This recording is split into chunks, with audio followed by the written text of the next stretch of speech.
Iran kembali melakukan serangan rudal ke Israel meski mendapatkan ancaman Amerika Serikat untuk membuka Selat Hormuz.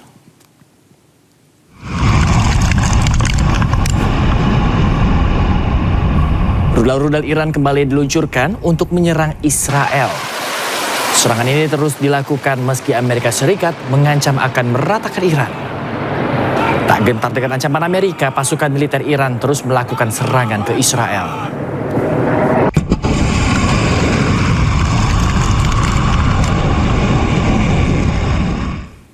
Di tengah ancaman Amerika Serikat, Iran meluncurkan gelombang serangan ke-98.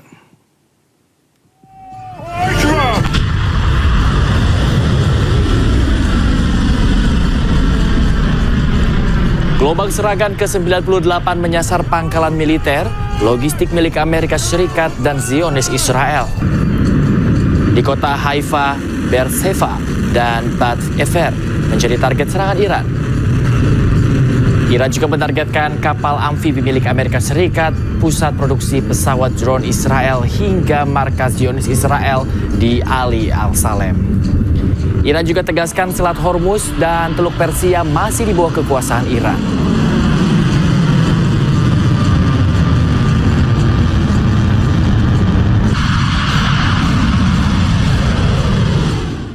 Iran meluncurkan serangan bom tandan yang dicegat di wilayah Ramat Hasharon, Israel pada hari Selasa. Serangan tersebut mengakibatkan kerusakan pada sejumlah kendaraan dan properti.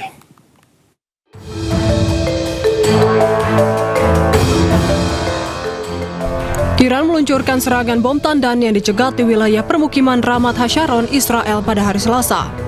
Sebuah rekaman video menunjukkan lokasi yang terdampak hantaman tersebut. Kerusakan signifikan terjadi pada sejumlah kendaraan dan properti. Nampak sebuah mobil terbalik di antara puing-puing reruntuhan yang berserakan. Belum diketahui jumlah korban maupun luka-luka akibat serangan tersebut. Tugas darurat dan polisi langsung melakukan operasi penyelamatan di wilayah tersebut.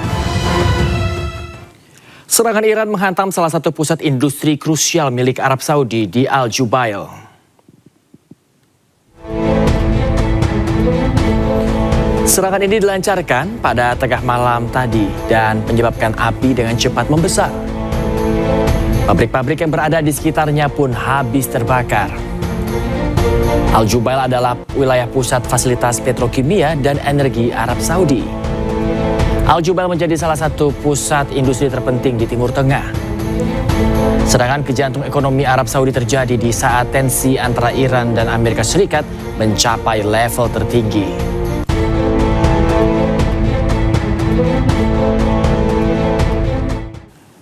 Dua jenazah dievakuasi petugas dan dari reruntuhan bangunan 7 lantai yang ambruk usai dihantam rudal Iran di Haifa, wilayah pendudukan Israel. Tim penyelamat Israel mengevakuasi 2 jenazah dari reruntuhan bangunan 7 lantai yang ambruk di Haifa, wilayah pendudukan Israel. Bangunan ini hancur oleh serangan rudal Iran yang terjadi pada Minggu waktu setempat. Bangunan hancur setelah Iron Dome Israel kembali gagal mencegat rudal Iran.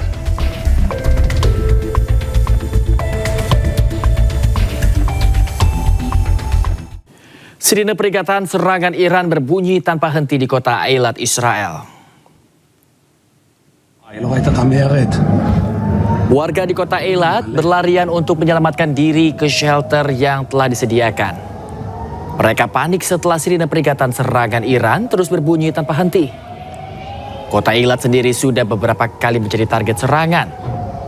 Pada Jumat 3 April lalu, Iran menyerang kota Eilat bersama pasukan Hizbullah.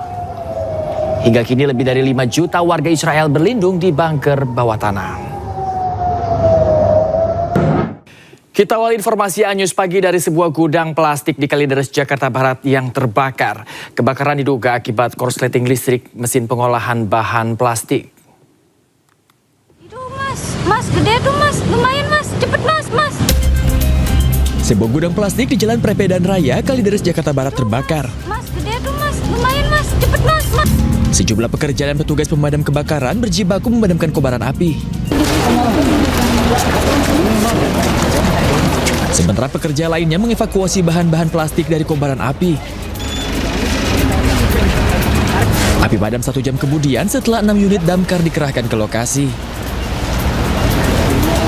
Diduga kebakaran akibat korsleting listrik mesin pengolahan bahan plastik yang tidak terpakai. Tidak ada korban jiwa. Polisi masih menyelidiki penyebab pasti kebakaran. Dari Jakarta, Miftahul Gani, A-News melaporkan. Turunin. Ya pemirsa, kita ke informasi berikutnya di mana ada seseorang yang ditikam gara-gara ucapannya kasar.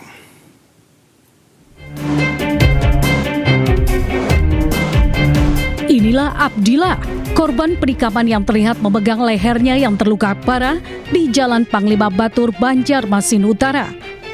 Melihat korban yang bersimbah darah, warga serta teman korban berdatangan memberikan pertolongan. Namun naas, sebelum mendapatkan penanganan medis, nyawa korban tidak tertolong. Di bawah nih. Ini mana Islam lah. 2 hari pasca kejadian, tim gabungan kepolisian berhasil membekuk pelaku RS yang sempat kabur dan bersembunyi di Palangkaraya, Kalimantan Tengah.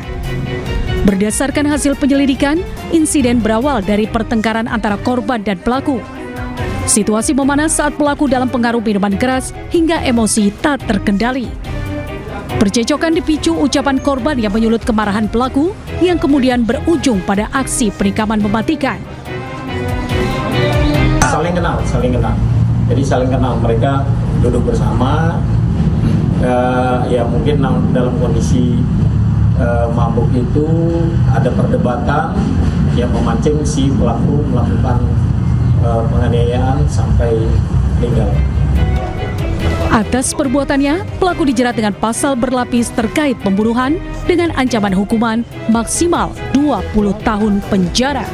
Dari Banjarmasin, Suhardian, A-News melaporkan. Terpergok beraksi, seorang jambret babak belur dihajar massa di Karawang, Jawa Barat. Pelaku sempat kabur dan bersembunyi 3 jam lebih di Empang.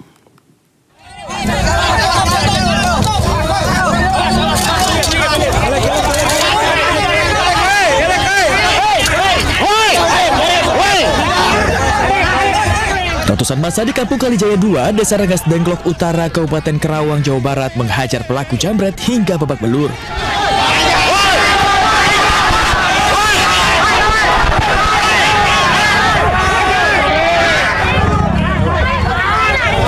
Aksi pelaku yang nekat menjambret seorang ibu rumah tangga yang baru pulang berbelanja di pasar bersama balitanya dipergoki warga. Pelaku yang panik dikejar warga sempat melompat dan bersembunyi di empang yang dipenuhi eceng gondok. Setelah 3 jam pencarian, pelaku ditemukan dan langsung diamuk warga. Polisi dan TNI berusaha mengamankan pelaku dari amukan warga. Pelaku yang babak belur dievakuasi ke rumah sakit untuk perawatan medis. Kasus jambret ini ditangani Polsek Rengas Dengklok. Dari Karawang, Jawa Barat, Rudi Setiawan, A-News melaporkan. Sebuah video pengeroyokan dan penganiayaan sekelompok pemotor kepada seorang pengendara motor lain viral di media sosial, pemirsa.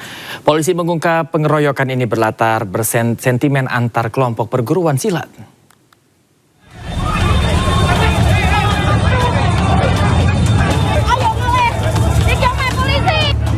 Sebuah video amatir berdurasi 50 detik menunjukkan seorang pengendara motor yang berboncengan menjadi bulan-bulanan penganiayaan sekelompok pengendara lain. Diketahui korbannya adalah 2 bersaudara AZ 20 tahun dan adiknya AN 17 tahun, warga Simo, Kecamatan Kendal, Kabupaten Ngawi. Korban yang tengah dalam perjalanan pulang dari acara perguruan dihadang oleh pelaku yang sudah terpengaruh minuman keras. Berbekal lewat video yang viral, Satreskrim Polres Ngawi kemudian melakukan penangkapan terhadap para pengeroyok dan menetapkan 2 orang sebagai tersangka. Dari pemeriksaan awal terungkap pengeroyokan dipicu sentimen antara perguruan silat, di mana korban dan para pelaku berbeda perguruan. Selain menangkap para pelaku, sejumlah barang bukti yaitu 2 unit sepeda motor, 2 helm dan jaket turut diamankan polisi. Dari Ngawi, Jawa Timur, Asfi Manar, A-News melaporkan.